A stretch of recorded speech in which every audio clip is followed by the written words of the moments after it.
휴가 시즌이 되어서 그러나요? 하나님께서 정말 하나님의 때에 너무나 적절한 말씀들을 이번 한 주간 계속 주고 계십니다. 믿음의 선한 싸움을 싸우게 하시고 그 싸움이 우리의 실제적인 삶 가운데 있는 것을 알게 하시고 그저께도 싸움에 대해서 선한 싸움에 대해서 또 어제도 싸움에 대해서 어제는 이기는 법이라는 제목으로 말씀을 나누었죠. 오늘도 또한 그 싸움에 대해서 말씀 본문이 있는데요. 다른 제목 붙일 게 없습니다. 오늘은 그저 그 이기는 법 2, 이기는 법 하편도 아니고 2, 그렇게 해서 오늘 하루도 이 주말이 시작되는 하루겠죠. 또 어쩌면은 휴가철의 피크일 텐데요. 어디를 가든지 무엇을 하든지 하나님의 사람으로서 믿음의 선한 싸움을 싸울 때 반드시 이기리라 하는 그 믿음의 방법을 오늘 반드시 마음에 담고 나아가 승리하는 복된 하루가 되기를 주님의 이름으로 축원합니다. 창세기 47장 9절에 보면은 야곱이 애굽의 식솔들을 내려가고 온 가족이니까는 70명이라 그랬습니다. 430년 이후에는 200만 명이 넘는 큰 민족이 되었지만은 70명 식솔들을 다 이끌고 내려가면서 애굽왕 앞에 섰을 때에 애굽왕이 그 나이를 물어보죠. 내 연수가 내 나이가 어떻게 됩니까? 어떻게 되느냐 물어봤을 때 야곱이 애굽왕 바로에게 대답할 때에 내 나그네 삶의 세월이 130년입니다. 그렇게 길지도 않고 짧은 세월이었지만 우리 조상들의 연수에는 미치지 못하였을지라도 그래도 그 나그네 세월이 험악했습니다. 험난한 세월을 보냈습니다. 라고 그 이야기. 영어 성경에 보니까 스트러글이라는 말을 쓰는데요. 그냥 날마다 고민하고 이 싸움 같은 삶을 사는 것이 그의 130년의 세월을 대표하는 단어였습니다. 야곱만 그랬겠습니까? 어제 우리가 전쟁의 이야기를 살펴보면서 우리라고 안 싸웁니까? 이렇게 말씀을 나눴는데 우리라고 전쟁이 없겠습니까? 모든 인생은 전쟁과 같은 삶을 살아가고 있는 것입니다. 끝없는 싸움의 연속이에요. 총칼을 들지 않았을지라도 갈등 속의 그 싸움, 관계 속에서 싸움, 되지 않는 길에서 막혀서 헐떡이면서 나아가 보려고 정말 그 끈질긴 싸움, 모든 관계 속, 모든 인생 가운데 우리는 싸움의 연속을 살아가고 있습니다. 이것은 비단 세상 사람들 뿐만이 아니라 우리 하나님을 믿는 성도들도 마찬가지입니다. 어쩌면 성도들의 싸움은 더 치열할 수가 있죠. 끊임이 없는 영적 전쟁 앞에 하나님 앞에 서기까지 싸워야 되는 것이 아마 성도들의 싸움일 것입니다.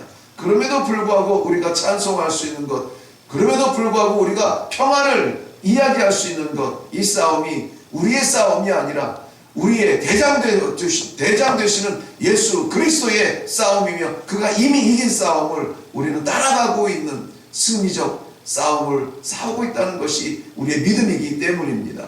오늘 우리가 싸워야 될 그 싸움도 역시 육체적인 싸움, 육체에는 물론 경제, 관계 모든 것이 다 있습니다만은 그걸 넘어서 영적 전쟁 앞에 선다 할지라도 두려운 싸움이 아니라 담대한 싸움을 싸울 수밖에 없는 것은 하나님이 우리와 함께 계시기 때문입니다. 에베소서 6장 12절 말씀은 우리의 싸움을 혈과 육을 상대하는 것이 아니요 통치권자들과 통치자들과 권세자들과 이 어둠의 세상 주관자들과 그들을 다스리는 하늘에 있는 악의 영에 대한 싸움이라 그랬습니다. 하나님께서 지배하시고 하나님께서 다스리시는 그의 나라에 일어나는 모든 싸움은, 갈등은, 그러한 불편함은 공중 권세 잡은 자들 그들에 대한 싸움이라는 것입니다. 그러나 베드로전서 5장 8절 말씀에 이 대적은 우리를 기다리는 싸움이 아니라 우리에게 다가오는 싸움, 우리에게 쳐들어오는 싸움, 스며드는 싸움, 부수려고 넘어뜨리려고 달려드는 싸움, 이 마지막 시대에 악한 마귀가 우는 사자같이 두루 다니며 삼킬 자를 찾는다라고 말할 만큼 적극 공세를 펼치고 있는 마지막 시대에 마지막 힘을 다하는 그런 악한 영들이 주의 백성들을 넘어뜨리려고 하고 있습니다. 그런 싸움에 우리가 지금 노출되어 있는 것입니다. 오늘 본문 역대상 20장에는 이 짧은 1절에서 8절까지가 전부인데 그 안에 자그마치 4번의 전쟁 이야기가 나옵니다. 먼저 1절부터 3절 말씀에는 암몬 자손과의 전쟁 이야기인데요. 간단하게 둘러보면은 암몬 자손과 전쟁이 랍바에서 일어납니다. 그런데 그 전쟁, 이스라엘과 암몬 전쟁의 전면전임에도 불구하고 장수 요압과 그의 군대가 나아가서 싸우게 됩니다. 그러면 다윗은 어디 있나요? 다윗은 예루살렘에 머물러 있더라. 요압과 그의 군대가 나아가서 이 랍바에서 이 암몬 족속을 다 무찌르게 됩니다. 마지막 성을 승리로 이기게 하고 그 성문을 열 때에 다윗을 불러서 다윗이 그 승리의 마지막 영광을 차지하게 합니다. 그 요압이 그의 군대들과 이 랍바에서 암몬 자손과 싸우는 이 중에 다윗은 예루살렘에 있었다라고 했습니다. 오늘 본문에서는 이야기하지 않지만은 그러나 오늘 본문과 같은 그 병행 구절이라고 하죠. 사무엘하 12장 이하에 보면은 11장 1절부터 이제 정확하게 기록을 하고 있는데요. 본문 1절과 똑같은 내용이 거기에 나옵니다. 다윗이 예루살렘 성에 머물고 요압은 전쟁터에 가서 전쟁을 하는 동안에 다윗의 예루살렘 성에서는 엄청난 일이 벌어집니다. 어떤 일이냐면 밧세바를 범하는 일이 벌어지게 됩니다.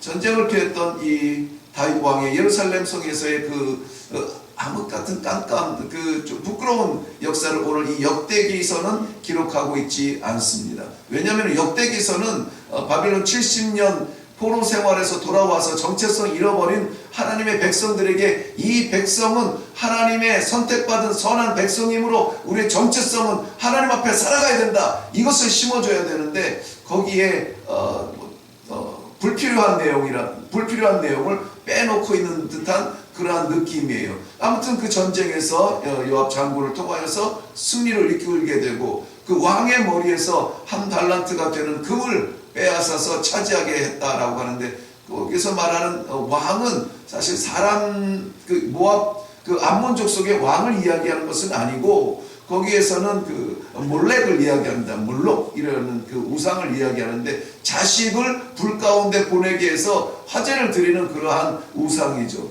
그의 머리에 씌어져 있던 그 왕관의 무게가 금 한 달란트라는 것인데요. 한 달란트라는 무게의 중량은 34kg 정도 돼요. 사람이 머리에 쓸 수 있는 왕관은 아니죠. 그 우상에게 씌워놨던 것을 빼앗아서 전리품으로 가져왔다라는 것은 완전히 무찔러 이겼다라고 하는 것이에요. 강해 보이지만 어마어마하지만 몰렉이라고 하는 그 신상은 거대한 그 곰 같은 신상 앞에서 이 자기 자녀들을 불 가운데 불구덩이 속에 걷게 해서 화제로 드리는 그러한 끔찍한 제사를 드렸던 우상입니다. 자, 그러한 전쟁을 끝내고 4절 이후에 블레셋과의 전쟁이 나오는데 3번의 전쟁이 일어납니다. 근데 이 3번의 전쟁에 아주 독특한 특징이 있어요. 한번 제가 간단하게 정리할 텐데 눈으로 가시면서 살펴보기를 원합니다. 먼저 4절 말씀 보면은 1차 전쟁입니다. 게셀에서의 전투인데 후사 사람 10부개가 나가서 싸우는데 키 큰 자의 아들 10배를 쳐서 죽이게 되고 항복을 얻게 됩니다. 2차전은 다음 절인데요. 야일의 아들 엘하난이 나가서 싸우는데 골리앗의 아후라 이렇게 소개가 되어진 라흐미를 쳐서 죽게 합니다. 그 라흐미의 무기가 창자루가 배틀째 같았더라. 창자루가 배틀째, 배틀을 유지하는 그 채와 같은 그러한 창의 무게였는데요. 그 골리앗을 소개할 때도 똑같이 나온 그러한 비교입니다. 3차전에는 가드에서 일어난 전쟁인데요. 시므아의 아들 요나단, 시므아는 다윗의 형제라고 했고요. 그렇다면 요나단은 다윗의 조카 요나단입니다. 다 사울의 아들이 아니고 다윗의 조카 요나단이 나아가서 키 큰 자와 싸워서 그를 죽이는데요. 키 큰 자의 특징은 손과 발가락, 손가락 발가락이 모두 24개더라 그렇게 이야기합니다. 많은 것을 가졌다는 것을 이야기하는데 실질적으로 보여주고 있는 것입니다. 자, 이 세 번의 전쟁의 공통점은 뭔가요? 이겼다는 것 말고 그 적군들이 전부 다 어떤 사람들이에요? 키 큰 자들이라는, 장대한 자들. 이 마치 이스라엘 사람들이 가나안 땅에 들어가 정탐할 때에 우리가 보니 저들은 장대하고 라고 이 기겁할 만큼 비교가 안 되게 저들은 그야말로 장수와 같은 가지고 있는데 우리는 연약하더라. 이것은 패배의 전조이죠. 그런데 오늘 본문에서는 세 번의 전쟁 모두 다 나갔을 때 키 큰 자요, 강한 자요, 장골이고 장대한 자들이다. 그런데 저들의 결말은 다 죽었더라. 그리고 항복을 받아냈더라. 바꿔서 말하면은 이스라엘 백성들이 승리하였더라 라는 말씀입니다. 이 본문을 보면서 정말 어쩌면 첫 번째, 두 번째, 세 번째, 이 세 번째 전투를 이루기까지 쉬운 상대가 하나도 없었네 하는 생각이 들어요. 적군이 만만한 상대가 아니에요. 오히려 어려운 상대가 되었습니다. 그래서 저들이 이스라엘 백성들 앞에 섰을 때에는 외형적인 그런 비교 때문에 그랬는지는 모르겠지만은 이스라엘 백성들을 보면서 능욕했다라고 말해요. 능욕했다. 조롱했다는 말이에요. 이것은 오늘 골리앗 아우도 나와서 전쟁에서 패했지만은 골리앗이 이스라엘 백성들 앞에 나아가서 이야기할 때 엄포를 놓을 때도 똑같은 단어가 사용이 되어집니다. 조롱하였더라. 능욕하였더라. 욕보였더라 하는 그러한 단어들이 쓰여지고 있는 것을 볼 수가 있습니다. 사랑하는 성도 여러분, 하나님의 백성, 성도, 이 땅에 살지만 하나님의 나라에 영원히 거할 것이라고 하는 소망으로 살아가는 성도들, 우리가 싸워야 될 적들은 만만한 상대가 아닙니다. 얼핏 보아도 우리보다 강하고 자세히 보아도 우리보다 더 강력한 이빨을 가지고 본문 말씀에서 나오지 않았지만 이따가 좀 살펴보겠습니다만 강력한 무기를 가지고 이들을 어떻게 우리가 상대해야 되겠습니까? 이들과의 전쟁은 결코 추상적이거나 상상 속의 인물이거나 그렇지 않았습니다. 실질적으로 이스라엘 백성들 눈앞에 일어난 그러한 장수들이었습니다. 강력해 보였습니다. 수많은 저들의 적군들이 이스라엘 백성들, 하나님의 백성들을 조롱하며 달려들고 있는 것입니다. 이 시대의 싸움, 이 전쟁에 비해서 결코 가벼운 싸움은 아닙니다. 보이지 아니하는 무기를 들었지만은 저들의 보이지 아니하는 무기는 보였던 창과 칼보다 강력하여서 이스라엘 백성들은 무너지지 않았는지 모르겠지만 이 시대의 성도들은 여기저기에서 여지없이 무너진 것을 볼 수가 있습니다. 정욕에 무너집니다. 물질에 무너집니다. 관계에 무너집니다. 성공 신화에 무너집니다. 우리의 약점을 정확하게 알고 있는 공중 권세 잡은 자들의 그 예리한 무기를 상대해서 우리는 싸워야 합니다. 이 전쟁을 한번 묵상해 보았습니다. 우리 성도들이 이 시대에 살고 있는 그 싸움은 어떤 싸움일까? 언뜻 떠오르는 것이 사회 구석구석 뿌려놓은 지뢰 같은 악한 문화였습니다.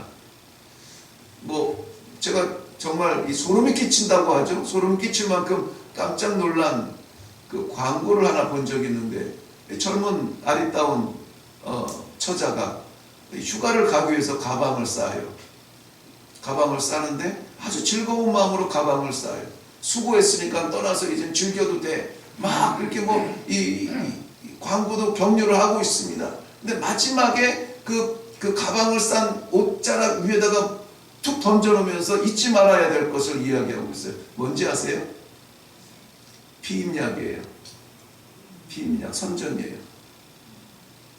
젊은 아이가 여행을 가는데 수고한 너는 떠나서 즐겨도 돼. 괜찮아. 가라. 막 격려합니다. 그런데 여행 갈 때 잊지 말라고 너 자신이 너무나 소중하니까. 너는 소중하니까 이거 잊지 마라 하는 것이 피임약이에요. 무슨 말인지 아시죠? 저는 그 광고를 보면서 소름이 끼쳤어요. 저것이 우리 시대의 젊은 아이들을 사로잡고 있는 그런 개인주의, 윤리가 무너지고 신앙이 무너진 그 삶의 현장이라고 생각이 되어졌습니다. 이제 아이들은 그것을 죄라고 생각하지 않아요. 나를 지키는 방법이라고 생각해요. 이것이 우리와 우리 자녀들이 싸우고 있는 영적 전장입니다. 인간의 존엄성이라고 하는 함정 속에 갖추어 놓은 개인주의, 신앙보다 우선되어지는 개인주의, 내가 불편하면은 신앙의 질서마저도 다음 차례가 되는 개인주의, 경제 제일주의, 물질 만능주의. 사람은 어느새 노예가 되었고 물질이 주인이 되어서 우리를 지배하고 있는 이러한 삶을 우리는 위협을 느끼지 못하는 무감각 속에서 싸워야 하는 안타까운 전쟁. 그런데 저들은 성도들을 능욕하고 있습니다. 조롱하고 있습니다. 정면 도전하고 측면 도전하고 바깥에서 치고 들어오고 내면에서 흔들어 놓고 멈추지 않습니다. 이럴 때 우리 성도는 어떻게 해야 되겠습니까?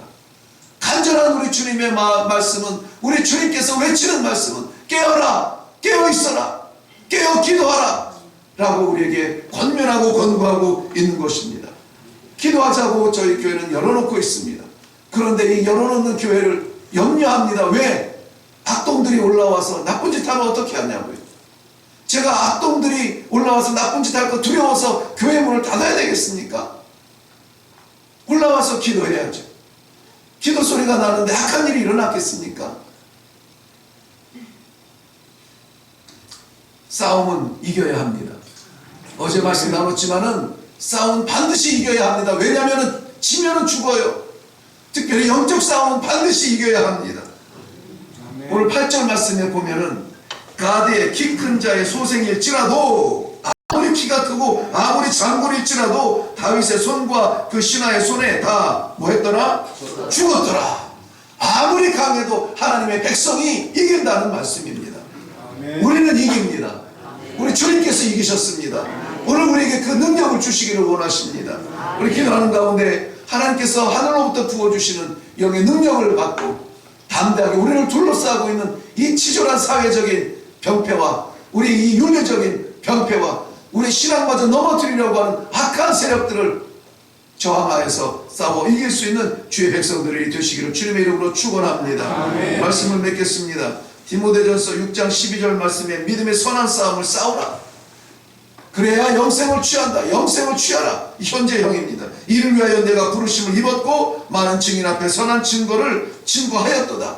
부르심을 입었다, 증거했다, 고백했다, 다 과거형이에요. 그런데 선한 싸움을 싸우라, 현재형이에요. 영생을 취하라, 현재형이에요. 우리가 성도로 부르심을 받은 것은 이미 이루어졌어요. 그러나 싸움은 지금도 있어요. 지금 싸워야 우리가 영생을 취한다는 그러한 말씀이에요.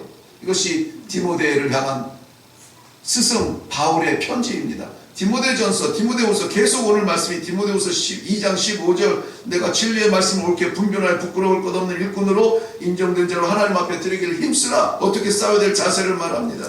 디모데후서 4장 7절 8절 우리가 잘 아는 말씀대로 내가 선한 싸움을 싸우고 나의 달려갈 길을 마치고 믿음을 지켰으니 이제 후로는 나를 위하여 의의 면류관이 예비되었으므로 주 곧 의로우신 재판장이 그날에 내게 주실 것이요 내게뿐만 아니라 주의 나타나심을 사모하는 모든 자에게 주 면류관이 예배되어 있다. 싸워라, 이겨라, 우리의 영생을 잡아라. 디모데에게 주는 목회 서신이거든요. 디모데에게 보내는 목회 서신이에요. 신앙의 서신이에요. 믿는 모든 자가 오늘도 이 싸움에 노출될 수밖에 없습니다. 그런데 믿는 모든 자가 주를 의지하며 싸울 때에 이 믿음은, 이 싸움은 승리할 줄로 믿습니다. 기도하겠습니다. 살아계신 아버지 은혜를 감사합니다. 우리 앞에 우리 사방에 인생의 사방에 이 영적 전쟁, 육적 전쟁, 하나님 아버지 노출된 이 전쟁의 이야기를 듣습니다. 그러나 우리가 두려움으로 가슴 졸이며 떨며 내려가지 아니하고 오히려 담대하게 내려갈 수 있는 것은 이 영적 싸움에 이미 이기신 예수 그리스도의 승리에 그러한 믿음이 우리에게 있기 때문입니다. 주님 붙들고 내려갑니다. 하나님 믿고 내려갑니다. 영생을 취하려고 내려갑니다. 하나님 아버지, 주의 기도하는 모든 백성들에게 오늘 이 믿음의 싸움에서 반드시 승리하는 승전보를 허락하여 주시옵소서. 어떠한 싸움에 노출될지라도 아버지 하나님, 지는 영혼이 없게 우리 하나님께서 함께하사 반드시 이기는 싸움 되게 하여 주시옵소서. 감사드렸고 예수님 이름으로 기도하옵나이다. 아멘.